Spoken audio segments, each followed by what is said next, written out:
You're not tired, you're trapped inside a body that still breathes but no longer feels, trapped inside a routine you built yourself just to avoid falling apart, trapped in a role that learned how to smile while dying on the inside. And the cruelest part, you call this life. No one ever told you that the fear paralyzing you doesn't come from the world. It comes from a soul you've silenced for far too long. That fear isn't weakness, it's sacred. It shows up in the silence, in sleepless nights, in nameless anxiety, in the urge to disappear without explanation. You don't need motivation, you need truth. And maybe you need to die inside before you can really live. Carl Jung once said, "What you most need to find is hiding in the place you least want to look." So why are you still running? No one teaches you to recognize the exact moment everything starts falling apart inside.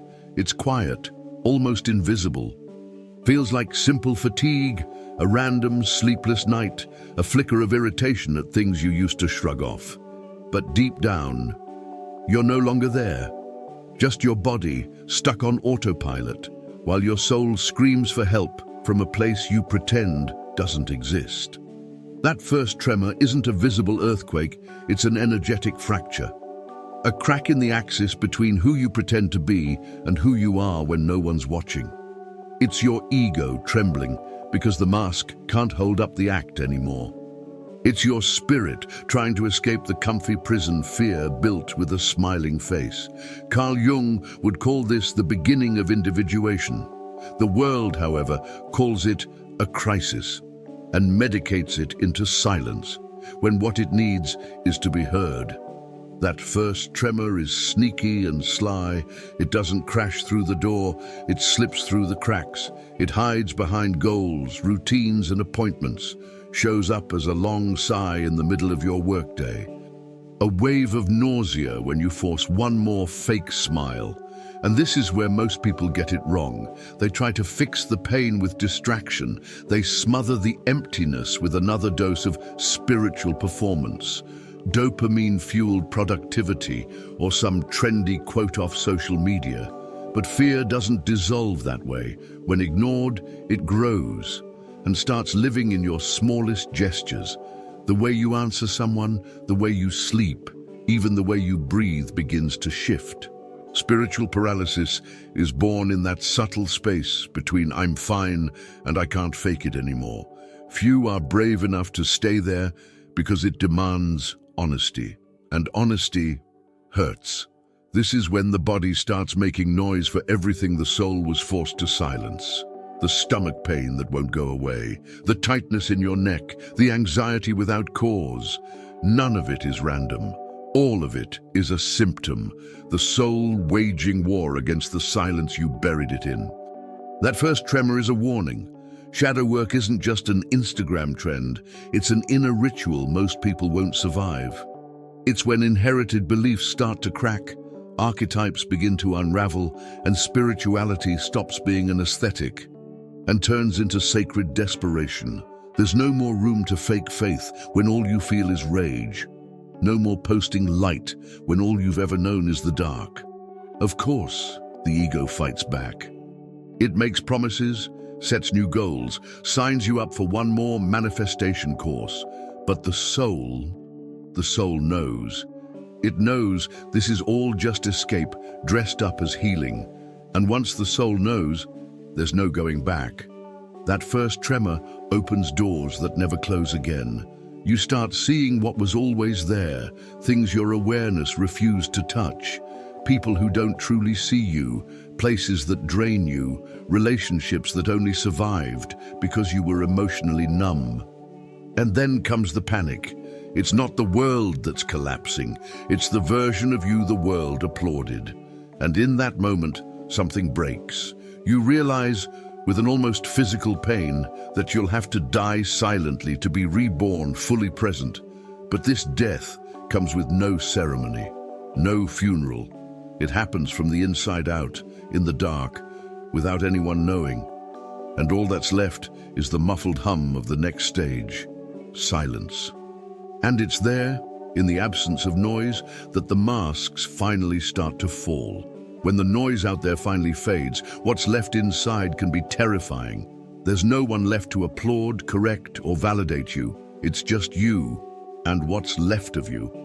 And in that emptiness, the masks start to panic, because silence is a ruthless mirror. It reflects everything you tried to hide, even from yourself. It's in that pause between a sigh and a breakdown that you realize how hard you tried to become what others expected. The perfect daughter, the peaceful spiritual one, the supportive friend, the strong man. All of it starts to crack. And the real fear, the deepest fear, is that without those masks, you have no idea who's actually in there, because truth is, you never learned to listen to yourself. You only learned to adapt, to exist as a reflection of what others needed.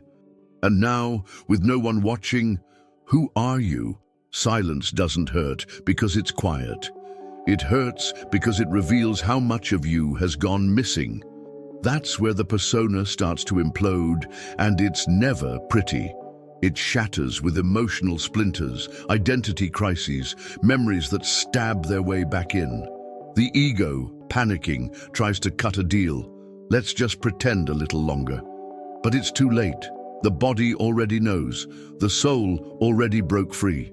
What was once just discomfort is now unbearable. No meditation can fix it, no mantra can mask it, no online guru can validate it, because deep down, you know, all of that became just another mask.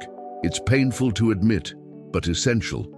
What you called spirituality was often just a polished disguise to avoid your shadow. Jung said it best: what we don't accept in ourselves, we project onto others. And now, with no one left to project onto, it's just you and the mirror. That's the moment many people retreat. They start putting the masks back on. They convince themselves maybe it just wasn't the right time, and slip back into their old roles with a rehearsed smile. But something's changed, deeply. The soul, once awakened, refuses to fake it. It starts sabotaging every attempt to go backward. You feel repulsed by things that once felt normal. Empty conversations make your skin crawl. Noisy environments exhaust you. Shallow connections feel unbearable. Now the paralysis isn't fear of failing. It's fear of continuing, of repeating a life that's already been unmasked from within. And once you've seen the truth, you can't unsee it. Once your soul has screamed, you can't pretend you didn't hear. And that realization cuts like an open wound, because it exposes the existential loneliness of those who choose to wake up. There's no audience, no manual, no applause, just a devastated internal landscape wrecked by years of self-abandonment. And the cruelest part? Even then you still hesitate, because as painful as it is to live with the mask, there's an even greater terror: living without it. It's like walking naked in a world obsessed with costumes. But this breaking point, is where the next truth begins to rise, because the body starts to speak, and not in metaphors. It speaks through symptoms, through pain, through silent screams that expose truths even your mind never dared to name. Long before the soul breaks down, the body warned you 1,000 times. But no one was listening. We were taught to treat the body like an object, not an oracle, as if it were here just to function, to endure, to obey. But the body feels. It remembers. It tells on you. Every ignored pain, every normalized tension, every wave of nausea swallowed down with a pill. That was your body screaming what your voice was too afraid to say. Paralysis doesn't start with fear. It starts with denial. And the body pays the price. Jung said it. Rejected psyche turns into physical symptoms. That's why people are collapsing without knowing why. The exhaustion, the insomnia, the panic attacks, the unexplained allergies, they're not random. They're open letters from your soul that you refuse to read. The body doesn't lie. It can take a lot, but one day it collects. And when it does, it charges with emotional interest. Ever noticed how certain illnesses show up right when you're forcing a life that doesn't fit you? How some pains return every time you say yes when you really mean no? That's not coincidence, that's biological truth. It's your ego trying to silence a soul that's already screaming, and the body rebels because no matter how much your mind tries to rationalize, your body knows what's real. It stores every swallowed no, every tear you never cried, every boundary you ignored. And it starts leaking that pain wherever it can. Tight jaws, stomach ulcers, heart racing, nodules, bruxism, chronic fatigue. And no one suspects that the spirituality you really need starts with listening to your body. That's why you can try to change your life with affirmations, full moon rituals, and group prayers. But if you keep ignoring what your body is trying to say, it's all just decoration. It's like painting a sinking ship. True healing starts with presence, with humility, with the quiet courage of placing a hand on your chest and asking, "What have you been trying to tell me all this time?" And that question has power, because the body answers, sometimes with tears, sometimes with buried memories, sometimes with exhaustion so deep, the only thing you can do is stop. And that pause, the one you've been avoiding, might just be the first real act of love you've shown yourself in years. It's no surprise so many people awaken after a serious illness. Because when the body breaks down, it forces you to finally listen to what you've been silencing for decades. But what if you didn't wait until it got that far? What if you started now, with small, sacred gestures? Putting your phone on airplane mode for an hour, going to bed before midnight for a week, saying no to what drains you, eating with awareness, not in a rush, taking a walk with no headphones, not to lose weight, but to feel the ground under your feet. These are simple, almost ordinary acts, but they teach the ego to quiet down and let the soul reclaim the house. The body is the soul's front porch, and if you don't listen to the whispers, you'll be forced to hear the screams. And those screams don't care about timing. They come right when you need peace the most, because shadow, when ignored, finds a home in your flesh, and the next stage becomes inevitable. What you don't name starts to own you from within. Everything you reject in yourself doesn't disappear. It hides, it disguises itself in polite smiles, rehearsed kindness, and performative spirituality. But it stays, watching, growing, waiting. Your shadow isn't the bad part you were taught to suppress. The shadow is everything you were forbidden to be, just to stay accepted. Your smothered rage, your condemned desires, your silenced strength, your caged autonomy, everything you locked away to appear sweet, enlightened, lovable. But the ego isn't stupid. It knows that if the shadow rises, control ends, so it builds walls, it wraps you in a persona. And spirituality, when it's disconnected from truth, becomes just another tool to keep the shadow buried.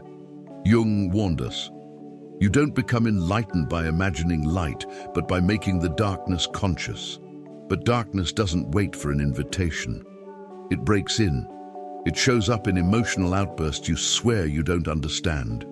In envy you pretend you don't feel. In judgments disguised as opinions. That's your shadow, asking to be seen, to be heard, not as your enemy, but as your missing piece.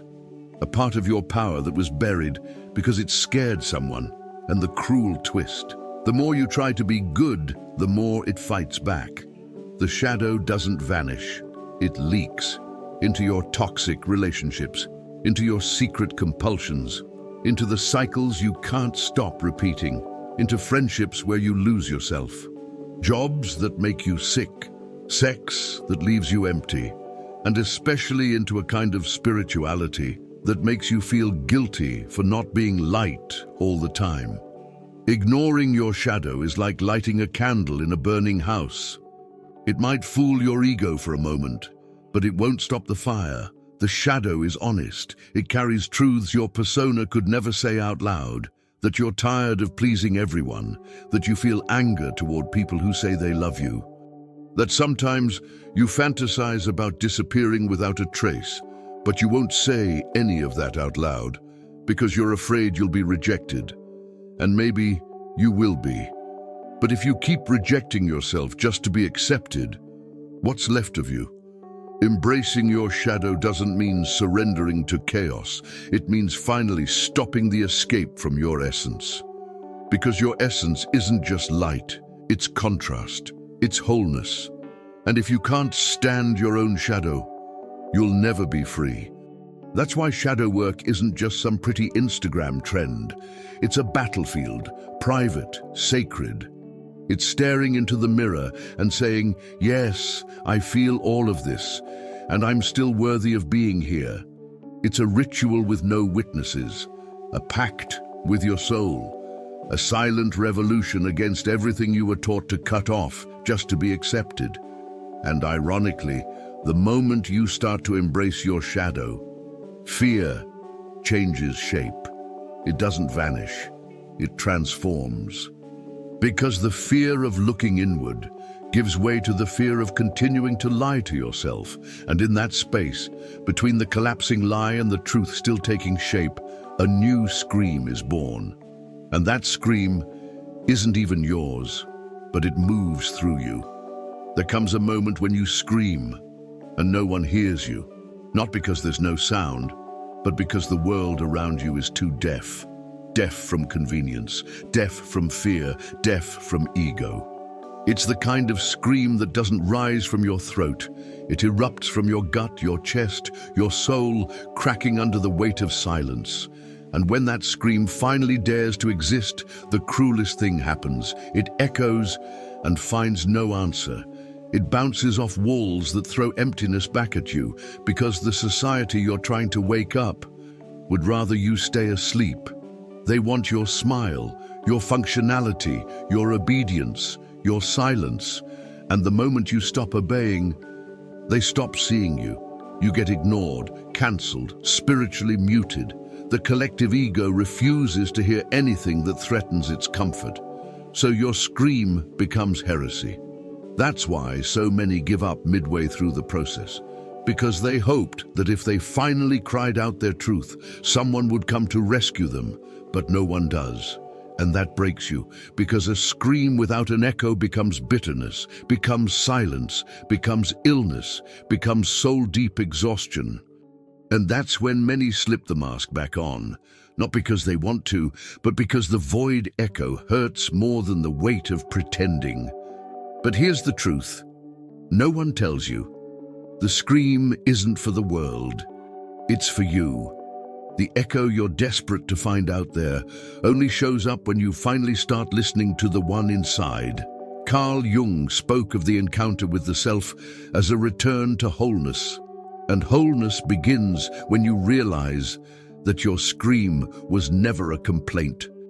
It was a map, not a cry for help, but a call home. But that map requires courage. Courage to walk through inner landscapes you were taught to fear. Courage to hear voices you swore you'd never let speak. Courage to admit that maybe, just maybe, your whole version of spirituality was built to silence these screams, not to heal them, because the spiritual ego loves to fake peace when there's a storm inside.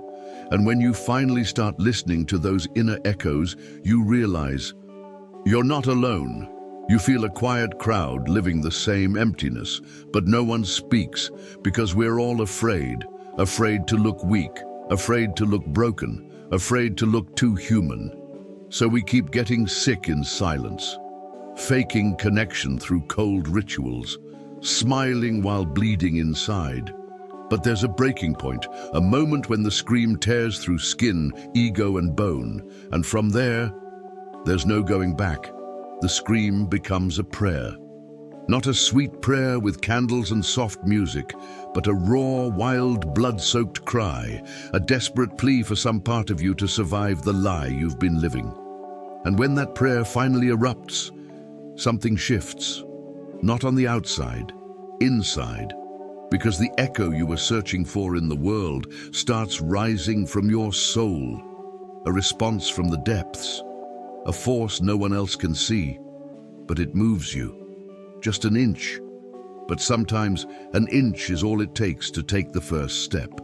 But as Jung said, looking inward hurts, and that's exactly why so few dare to keep going. Looking inward isn't just a pretty quote for your WhatsApp status, it's a symbolic amputation.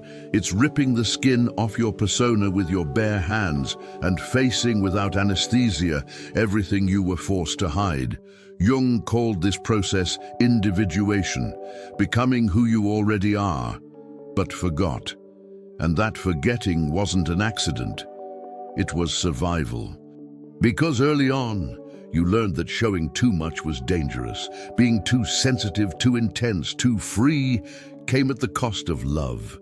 So you repressed, you rationalized, you adapted, just like everyone else. But the price of adaptation was the mutilation of your essence. And now, when silence pushes you back toward yourself, there's nowhere left to run. The act of looking inward isn't some aesthetic trend. It's a sentence. And only those with the courage to bleed for their own truth serve that sentence fully. And when you finally dare to see yourself clearly, without filters, without denial, what you find is far from pretty. You see wounds you pretended had healed, childish rage still lodged in your chest, primitive needs you've masked with spirituality. You see the ego, needy and inflated, trying to sell you the lie that spiritual growth is about lightness, when in truth, it's about walking through hell without losing your soul. Looking inward is realizing many of your relationships weren't built on love, they were built on need. That your career wasn't chosen out of passion, but out of fear. That your faith wasn't rooted in truth, but in the hope it would shield you from pain. And that realization burns so much. You almost wish you hadn't started, but it's too late. Once your eyes open, they don't shut again, and it's not enough to look. You have to hold the gaze, hold the discomfort of realizing most of your life was lived to uphold an identity that wasn't even yours. Hold the despair of seeing how your choices were guided by trauma, fear, and complexes. Hold the truth that your shadow isn't the monster, it's the wounded child you abandoned. That's when the ego starts to shake, because it senses the throne slipping away. And when the ego loses its throne, it fights back. It tries to sabotage, distracts you, drags you into the past, floods you with future plans. But Jung said, "He who looks outside dreams, he who looks inside awakens." The problem is, waking up hurts. And most people would rather keep dreaming, even if the dream is a nightmare dressed up as a normal life. But there's a secret power in holding that gaze, because deep down, there's a part of you that always knew. It was always there, watching, waiting, a quiet presence that witnessed every self-betrayal with compassion, even when you couldn't feel it. And when that reunion finally happens, there are no fireworks, no celebration, no followers. Just a thick, honest silence. A silence that doesn't suffocate. It holds you, because it comes from the center, from the self, from that still point where ego and soul stop fighting and start listening. And it's exactly there, in the eye of the storm, that everything begins to shift, because you realize the first step was never about walking forward. They lied to you. They told you the first step was all it took, that action would heal the pain, that movement would bring clarity, that if you just started, everything would fall into place. But no one warned you that sometimes the first step is stopping, staying still, lowering your forehead to the floor and whispering, "I don't know where to go." Because the true beginning isn't physical, it's psychological. It's when the ego finally drops its guard and confesses that behind all the rush, there's a silent panic about facing yourself.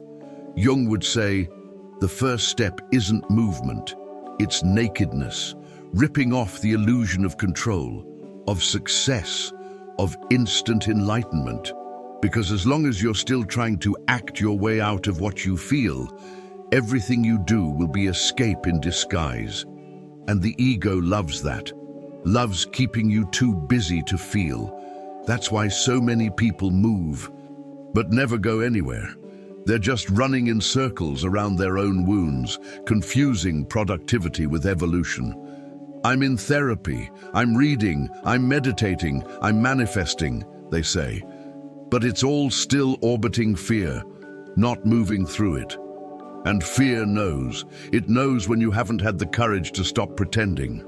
Because the real first step is uncomfortable, silent, lonely. It's the day you cancel everything, unplug everything and face the void. No more distractions. It's when you start to hear the difference between what comes from the soul and what comes from the ego begging to feel important.